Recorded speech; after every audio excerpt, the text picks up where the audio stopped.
Okay, before we get started, I want to point out that the past perfect is a verb tense which is used to show that an action took place before another action in the past. You'll remember that we were working on the perfect tense recently, and I have highlighted examples of the perfect tense in this color throughout this text. Okay, the Civil War, 10 Things You Should Know and Probably Don't, by Edward L. Ayers. Many people probably know that the Civil War began in April 1861 at Fort Sumter in South Carolina. Maybe they can even name the key leaders, battles, and issues for both the Union and the Confederacy. But there's much about this grim time in America's history that isn't widely known. The causes of the conflict, chiefly a clash between northern and southern states over slavery, are no mystery. By the mid-19th century, many Americans saw war as inevitable. Others assumed until the last minute that it could be avoided. The election of Abraham Lincoln as president in 1860 lit the fuse of the long-delayed conflict. With the victory of this little-known Illinois lawyer who opposed the expansion of slavery, Southern secessionists acted on their threat to leave the Union. War soon followed, taking twists and turns no one foresaw. Here are 10 things about the Civil War that surprised people at the time and still surprise people today. This picture shows Confederate soldiers near Charleston, South Carolina, aiming their guns at Fort Sumter, where the first shots of the war were fired in April 1861. This is a real photograph. Photography had been invented about 20 years before the Civil War, so it was becoming more and more popular. 1. Not all the Southern states seceded at once. With Lincoln's election on November 6, 1860, South Carolina had had enough. On December 20th, the state repealed its ratification of the U.S. Constitution and left the Union. By Lincoln's inauguration in March 1861, 6 other states had followed suit. Congress had looked for ways to pacify the South. Days before Lincoln was sworn in, it passed a proposed 13th Amendment to the Constitution that would have permanently protected slavery from government control. But when Confederate guns fired their first shots at Fort Sumter on April 12th, the proposed amendment was as good as dead. In the end, the 15th Amendment that the U.S. did add to the Constitution in 1865 abolished slavery. When the war broke out, the 8 other states that allowed slavery debated what to do. But when Lincoln called for troops to quell the rebellion, 4 of them, including Virginia, the largest, voted to join the Confederacy.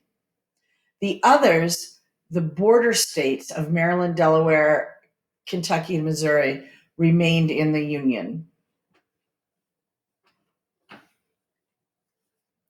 Okay, so the Union capital was Washington, D.C. The Confederate capital was Richmond. These states in gold remained in the Union and slavery was not legal. The states that are in yellow are the border states. They remained in the Union but allowed slavery. The South, these 11 states of the Confederacy, they withdrew from the Union and allowed slavery.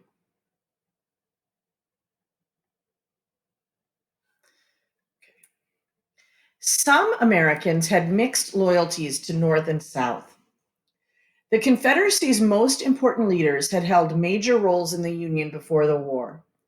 Jefferson Davis was a U.S. Senator from Mississippi before becoming president of the Confederacy.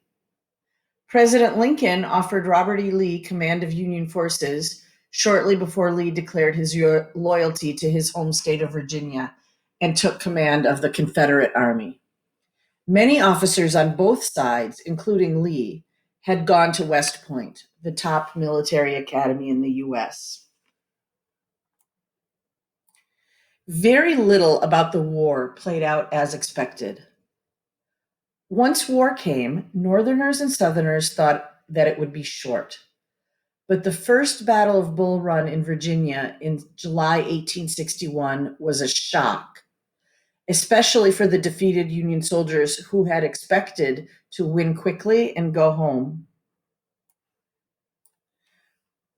The war was far more violent than many people had anticipated. On September 17, 1862, a battle near Antietam Creek in Maryland left more than 23,000 troops dead, wounded, or missing. Americans were horrified by photographs of body-strewn fields. Antietam remains the single bloodiest day in U.S. history. Clashes between armies often took place at unexpected times and places. No one had planned to fight at Gettysburg, in many respects the war's most important battle. It was simply the place where Union forces happened to confront the Confederate troops that had invaded Pennsylvania. People on both sides often predicted that victory was just around the corner, not foreseeing that the conflict would last 4 long years. 4. Emancipation began as soon as the war started. At first, President Lincoln argued that freeing enslaved people was not the primary goal of the war. Preserving the Union was. But tens of thousands of enslaved people freed themselves as soon as they could by making their way to the Union side. Among the first to do so were 3 men, Shepard Mallory, Frank Baker, and James Townsend, who rowed a boat across the harbor near Hampton, Virginia, in May 1861 and sought the protection of the Union forces. Thereafter, enslaved people rushed to gain freedom behind Union lines. Lincoln came to realize that slavery had to be abolished to ensure a Union victory.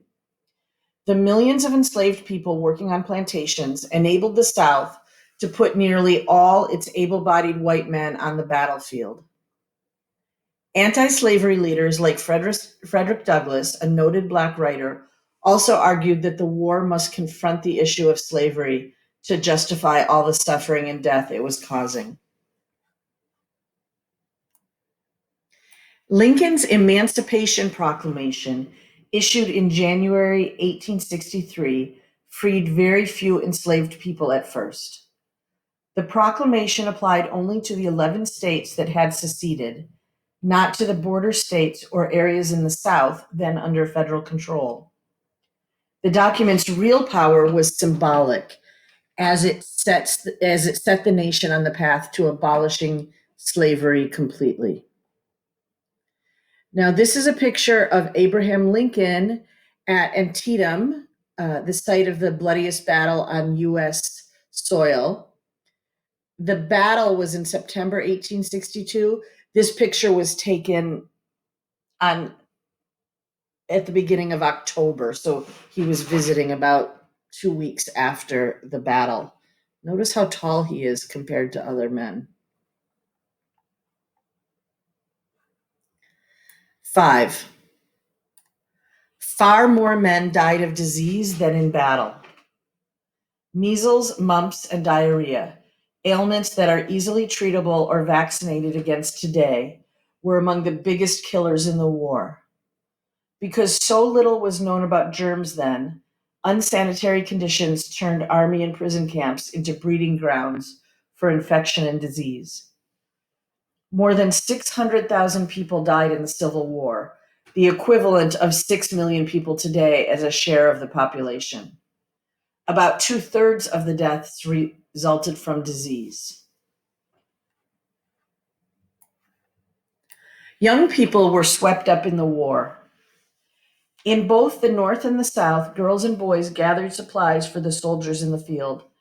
Some kids worked in weapons plants and government offices, while others kept farms going after their fathers and older brothers left to fight. In the South, many schools shut down and food became scarce. Although the legal age to enter the Army was 17, boys on both sides managed to get themselves into the conflict. Additionally, millions of children were orphaned by the war.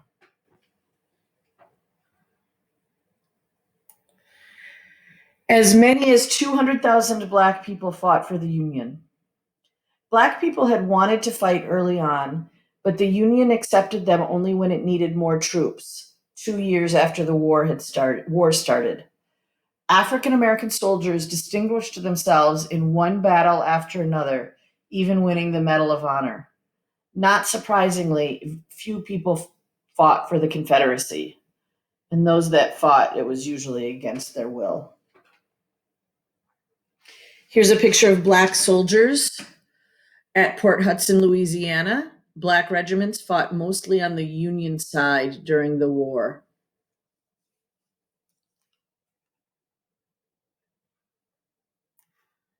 Eight, new technologies played a critical role in the war, yet the conflict was very old-fashioned. When the Civil War began, the armies made use of a recent development, railroads. Many of the major battles occurred at railroad junctions through which trains transported supplies to troops. The telegraph, newer at the time of the Civil War than the internet is today, carried word of battles at remarkable speeds. By 1864, the Virginia headquarters of Union Commander General Ulysses S. Grant had telegraph lines supplying him with the latest news from his troops in Georgia. Weaponry had also made advances. Rifles with spiral grooves in their barrels could shoot a new inch-long slug at much greater speed and distance, and with more accuracy than the musket. Yet in many places, armies still relied on mules to move supplies. Because food preservation was still fairly primitive, armies traveled with thousands of cattle to feed the troops. Boots were made the same way for left and right feet, causing soldiers who marched up to 40 miles a day to suffer horrible blisters. Okay, this picture shows, do you see the wires that are coming through here? Just like we have telephone wires for house phones and the wires that bring cable or electricity, telegraph wires were strung through the United States. And it was a new technology then, so it wasn't every place. But people could send electrical impulses through it from one telegraph operator to another telegraph operator with like a code, dot, dot, dot, dot, dot, dot, dot, dot, and then the person on the end would write down the message and give it to somebody nearby. So that's how that worked. 9, women were involved in every aspect of the war. Nurses helped save countless lives with their brave service, often under horrifying conditions near battlefields. On both sides, hundreds of women disguised themselves as men and fought. Others served as spies, such as Elizabeth Van Lew of Virginia, who smuggled information to Union commanders in hollowed-out eggs. So this image shows a nurse at a Union hospital. 10. After the war, the conflict continued. Following Lee's surrender to General Grant at Appomattox Courthouse, Virginia, and Lincoln's assassination in April 1865, the South watched anxiously to see how the U.S. government acted.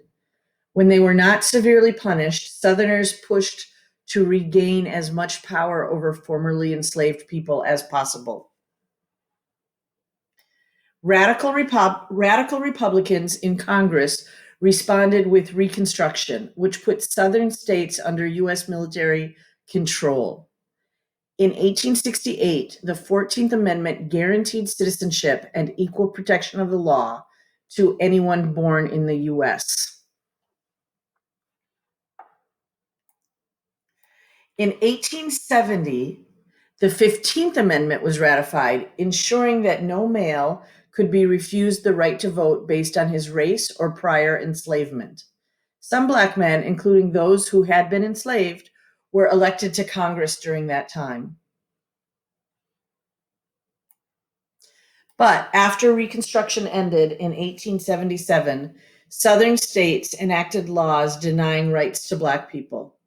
Not until the civil rights movement of the 1950s and 60s did African Americans gain legal equality, part of the long fight for freedom that began before the Civil War.